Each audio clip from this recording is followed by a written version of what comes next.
any kind of actual leer. And Billy wanted the leer in the film.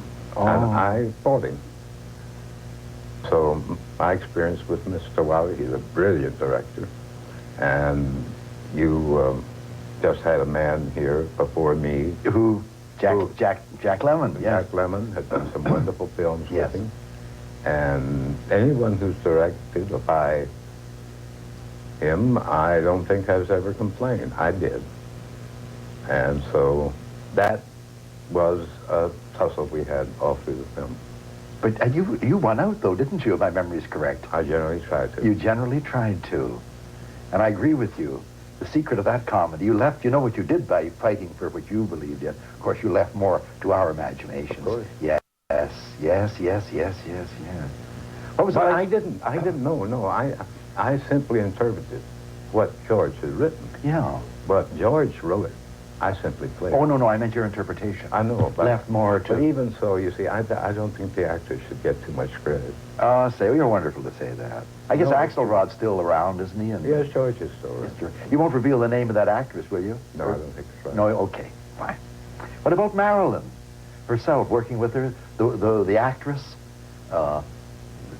Perhaps the crises she was facing in her life at that time? Was she difficult, or was she warm, or what are your memories of her, Tom, looking back over? I'll only tell you one story about All right. Marilyn, because so many people have told stories about her. I, of course, was in love with her while we did the film, and afterwards. Marilyn had a chance for real happiness, and she lost it through that film. We were doing a scene in New York. It was this famous scene where the wind blew the dress up over her head. You've seen it thousands of times, I picture. Well, there were 5,000 people across the street and bleachers to watch this.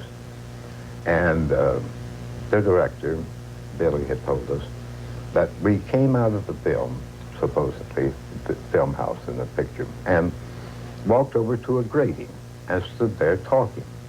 And that the subway would, as it does in New York in the summertime, bring a little cool air up.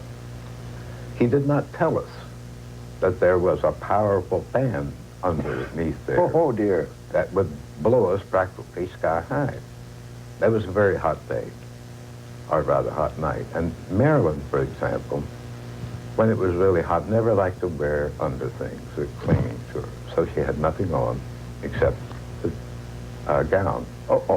And so we stood there doing our little scene when suddenly there was supposed to be a subway train that went by. But they turned on this powerful wind thing, and the dress went way over her head, and you could see clear the glory.